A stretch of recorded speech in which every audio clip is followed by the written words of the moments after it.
ನಾನಿವತ್ತು ತುಂಬಾ ಟೇಸ್ಟಿಯಾಗಿರುವಂಥ ಮೂಲಂಗಿ ಸಾಂಬಾರನ್ನ ಯಾವ ರೀತಿ ಮಾಡೋದಂತ ಹೇಳ್ಕೊಡ್ತಾ ಇದ್ದೀನಿ. ಯಾವುದೇ ಬೇಳೆಯನ್ನು ಬಳಸದೆ ಯಾವ ರೀತಿ ಮೂಲಂಗಿ ಸಾಂಬಾರನ್ನ ಮಾಡ್ಬೇಕನ್ನೋದನ್ನ ಹೇಳ್ಕೊಡ್ತಾ ಇದ್ದೀನಿ. ಈಗ ಯಾವ ರೀತಿ ಮಾಡೋದಂತ ನೋಡೋಣ. ಮೊದಲಿಗೆ ಇಲ್ಲಿ ಸಣ್ಣದಾಗಿ ಕಟ್ ಮಾಡಿರುವಂಥ ಮೂಲಂಗಿ, ಸಣ್ಣದಾಗಿ ಕಟ್ ಮಾಡಿರುವಂಥ ಈರುಳ್ಳಿ ಮತ್ತು ಟೊಮೊಟೊನ ತೊಗೊಂಡಿದ್ದೀನಿ ಒಗ್ಗರಣೆಗೆ. ಹಾಗೆ ಮಿಕ್ಸಿಗೆ ಒಂದು ಈರುಳ್ಳಿ, ಟೊಮೊಟೊ ಮತ್ತು ಬೆಳ್ಳುಳ್ಳಿನ ತೊಗೊಂಡಿದ್ದೀನಿ. ಈಗ ಮಿಕ್ಸಿ ಜಾರ್ನ ಇಟ್ಕೊಂಡು ಅದಕ್ಕೆ ನಾನು ಒಂದು ಟೊಮೊಟೊನ ಸಣ್ಣದಾಗಿ ಕಟ್ ಮಾಡಿ ಹಾಕೊಳ್ತಾ ಇದ್ದೀನಿ. ಹಾಗೆಯೇ ಬೆಳ್ಳುಳ್ಳಿ, ಹಾಗೆ ಒಂದು ಈರುಳ್ಳಿಯನ್ನು ಕಟ್ ಮಾಡಿ ಹಾಕೊಳ್ತಾ ಇದ್ದೀನಿ. ನೋಡಿ, ಇದಕ್ಕೆ ಈಗ ನಾನು ಸ್ವಲ್ಪ ಜೀರಿಗೆಯನ್ನು ಸೇರಿಸ್ಕೊಳ್ತಾ ಇದ್ದೀನಿ. ಇದಕ್ಕೆ ಈಗ ನೀರನ್ನು ಹಾಕೊಂಡು ಇದನ್ನು ಸಣ್ಣದಾಗಿ ರುಬ್ಕೊಳ್ಬೇಕು. ಈಗ ಒಂದು ಪಾತ್ರೆಯನ್ನು ಇಟ್ಕೊಂಡಿದ್ದೀನಿ. ಪಾತ್ರೆ ಕಾಯ್ದ ಮೇಲೆ ಅದಕ್ಕೆ ಎಣ್ಣೆಯನ್ನು ಹಾಕೊಳ್ತಾ ಇದ್ದೀನಿ. ಎಣ್ಣೆಯನ್ನು ಚೆನ್ನಾಗಿ ಕಾಯಿಸ್ಕೊಳ್ಬೇಕು. ನೋಡಿ, ಈಗ ಎಣ್ಣೆ ಚೆನ್ನಾಗಿ ಕಾಯ್ದಿದೆ. ಇದಕ್ಕೆ ನಾನು ಸಣ್ಣದಾಗಿ ಕಟ್ ಮಾಡ್ಕೊಂಡಿರುವಂಥ 2 ಈರುಳ್ಳಿಯನ್ನು ಸೇರಿಸ್ಕೊಳ್ತಾ ಇದ್ದೀನಿ. ಪೂರ್ತಿ ಚಿಕ್ಕದಾಗಿ ಇದನ್ನು ಕಟ್ ಮಾಡ್ಕೊಳ್ಬೇಕು. ಆಗ ನಿಮಗೆ ಈ ಸಾಂಬಾರು ತುಂಬ ಟೇಸ್ಟಿಯಾಗಿ ತುಂಬಾ ಸಖತ್ತಾಗಿ ಬರುತ್ತೆ. ಹಾಗಾಗಿ ನಾನಿಲ್ಲಿ ಪೂರ್ತಿ ಸಣ್ಣದಾಗಿ ಕಟ್ ಮಾಡ್ಕೊಂಡಿದ್ದೀನಿ. ನೋಡಿ, ಈಗ ಈರುಳ್ಳಿಯನ್ನು ಹಾಕಿ ಚೆನ್ನಾಗಿ ಫ್ರೈ ಮಾಡ್ಕೊಳ್ತಾ ಇದ್ದೀನಿ. ಈರುಳ್ಳಿ ಸ್ವಲ್ಪ ಕಲರ್ ಚೇಂಜ್ ಆಗಬೇಕು, ಅಲ್ಲಿವರೆಗೂ ನಾವು ಇದನ್ನು ಚೆನ್ನಾಗಿ ಫ್ರೈ ಮಾಡ್ಕೊಳ್ಬೇಕಾಗುತ್ತೆ. ನೋಡಿ, ಈಗ ಇದನ್ನು ಚೆನ್ನಾಗಿ ಫ್ರೈ ಮಾಡ್ಕೊಳ್ತಾ ಇದ್ದೀನಿ. ಒಂದು 5 ನಿಮಿಷ ಇದನ್ನು ಚೆನ್ನಾಗಿ ಫ್ರೈ ಮಾಡ್ಕೊಳ್ಬೇಕು. ಆಗ ನಿಮಗೆ ಸಾಂಬಾರ್ ಟೇಸ್ಟ್ ತುಂಬಾ ಸಖತ್ತಾಗಿ ಬರುತ್ತೆ. ಹಾಗಾಗಿ ಇದನ್ನು ಚೆನ್ನಾಗಿ ಫ್ರೈ ಮಾಡ್ಕೊಳ್ತಾ ಇದ್ದೀನಿ. ಇದಕ್ಕೆ ಈಗ ಟೊಮೊಟೊ ಹಣ್ಣನ್ನು ಸೇರಿಸ್ಕೊಳ್ಳೋಣ. ಒಂದು ಸಣ್ಣದಾಗಿ ಕಟ್ ಮಾಡಿರುವಂಥ ಟೊಮೊಟೊವನ್ನು ಸೇರಿಸ್ಕೊಳ್ತಾ ಇದ್ದೀನಿ. ಇದನ್ನು ಕೂಡ ಈಗ ಚೆನ್ನಾಗಿ ಫ್ರೈ ಮಾಡ್ಕೊಳ್ಬೇಕು. ಇದನ್ನು ಕೂಡ ಈಗ ಚೆನ್ನಾಗಿ ಫ್ರೈ ಮಾಡ್ಕೊಳ್ತಾ ಇದ್ದೀನಿ. ನಾನು ಇದಕ್ಕೆ ಈಗ ರುಚಿಗೆ ತಕ್ಕಷ್ಟು ಅರಳುಪ್ಪನ್ನು ಹಾಕೊಳ್ತಾ ಇದ್ದೀನಿ. ಅರಳುಪ್ಪು ಆರೋಗ್ಯಕ್ಕೆ ತುಂಬಾ ಒಳ್ಳೆಯದು, ಹಾಗಾಗಿ ಅರಳುಪ್ಪನ್ನು ಬಳಸ್ತಾ ಇದ್ದೀನಿ. ಈಗ ಇದನ್ನು ಚೆನ್ನಾಗಿ ಫ್ರೈ ಮಾಡ್ಕೊಳ್ಬೇಕು. ಟೊಮೊಟೊನೆಲ್ಲ ಸ್ಮ್ಯಾಶ್ ಆಗಬೇಕು, ಆ ರೀತಿ ಇದನ್ನು ಚೆನ್ನಾಗಿ ಫ್ರೈ ಮಾಡ್ಕೊಳ್ಳಿ. ನೋಡಿ, ಟೊಮೊಟೊನೆಲ್ಲ ಚೆನ್ನಾಗಿ ಬೆಂದಿದೆ. ನಾವು ಈ ರೀತಿ ಇದನ್ನು ಚೆನ್ನಾಗಿ ಬೇಯಿಸ್ಕೊಳ್ಬೇಕು. ಆಗ ನಿಮಗೆ ಸಾಂಬಾರ್ ಟೇಸ್ಟ್ ತುಂಬಾ ಸಖತ್ತಾಗಿ ಬರುತ್ತೆ ಅಂತಲೇ ಹೇಳ್ಬೋದು. ನೋಡಿ, ಈಗ ಇದನ್ನು ಚೆನ್ನಾಗಿ ಫ್ರೈ ಮಾಡ್ಕೊಳ್ತಾ ಇದ್ದೀನಿ. ಈಗ ಚೆನ್ನಾಗಿ ಫ್ರೈ ಆಗಿದೆ. ಇದಕ್ಕೆ ನಾನು ಖಾರಕ್ಕೆ ಬೇಕಾಗುವಷ್ಟು ಅಚ್ಚ ಖಾರದ ಪುಡಿಯನ್ನು ಸೇರಿಸ್ಕೊಳ್ತಾ ಇದ್ದೀನಿ. ಹಾಗೆಯೇ 1.5 ಸ್ಪೂನಿನಷ್ಟು ಧನಿಯಾ ಪೌಡರನ್ನು ಸೇರಿಸ್ಕೊಳ್ತಾ ಇದ್ದೀನಿ. ನಾನಿಲ್ಲಿ 1 ಸ್ಪೂನ್ ಖಾರದ ಪುಡಿಯನ್ನು ಸೇರಿಸಿದ್ದೆ, ಹಾಗಾಗಿ 1.5 ಸ್ಪೂನಿನಷ್ಟು ಧನಿಯಾ ಪೌಡರನ್ನ ಸೇರಿಸ್ಕೊಳ್ತಾ ಇದ್ದೀನಿ. ಇದನ್ನೀಗ ಚೆನ್ನಾಗಿ ನಾವು ಫ್ರೈ ಮಾಡ್ಕೊಳ್ಬೇಕು. ನೋಡಿ, ಈಗ ಇದನ್ನು ಚೆನ್ನಾಗಿ ಫ್ರೈ ಮಾಡ್ಕೊಳ್ತಾ ಇದ್ದೀನಿ. ಈಗ ಇದು ಚೆನ್ನಾಗಿ ಫ್ರೈ ಆಗಿದೆ. ಇದಕ್ಕೆ ನಾವು ಸಣ್ಣದಾಗಿ ಕಟ್ ಮಾಡಿರುವಂತಹ ಮೂಲಂಗಿಯನ್ನು ಸೇರಿಸ್ಕೊಳ್ಳೋಣ. ತೊಳೆದಿರುವಂಥ ಮೂಲಂಗಿಯನ್ನು ಈಗ ಸೇರಿಸ್ಕೊಳ್ತಾ ಇದ್ದೀನಿ.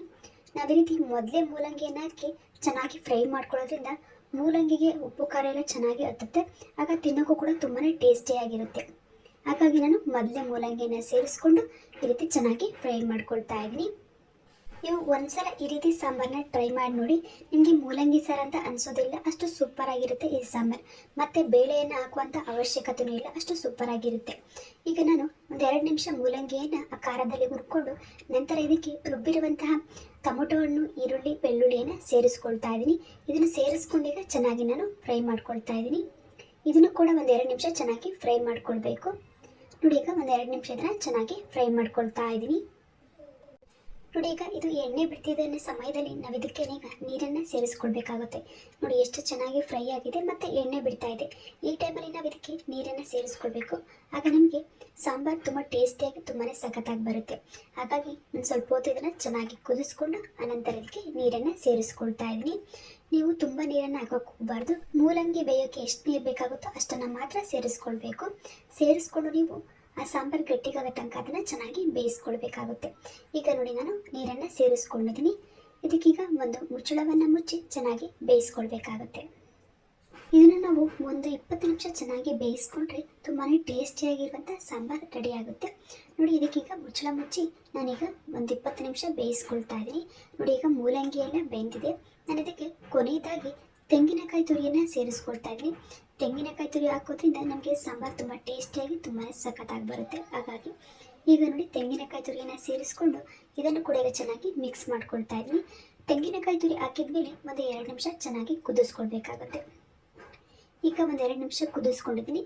ಈಗ ಇದಕ್ಕೀಗ ಕೊನೆಯದಾಗಿ ನಾನು ಕೊತ್ತಂಬರಿ ಸೊಪ್ಪನ್ನು ಸೇರಿಸ್ಕೊಳ್ತಾ ಇದ್ದೀನಿ. ನಾನು ಗ್ಯಾಸ್ನ ಆಫ್ ಮಾಡಿಕೊಂಡು ನಂತರ ಕೊತ್ತಂಬರಿ ಸೊಪ್ಪನ್ನು ಸೇರಿಸ್ಕೊಳ್ತಾ ಇದ್ದೀನಿ. ನೋಡಿ, ಈಗ ಚೆನ್ನಾಗಿ ಬೆಂದಿದೆ. ನಾನೀಗ ತೆಂಗಿನಕಾಯಿ ಹಾಕಿದ ಮೇಲೂ ಕೂಡ ಒಂದು 2 ನಿಮಿಷ ಚೆನ್ನಾಗಿ ಕುದಿಸಿದ್ದೀನಿ. ಈಗ ಗ್ಯಾಸ್ನ ಆಫ್ ಮಾಡ್ಕೊಳ್ತಾ ಇದ್ದೀನಿ.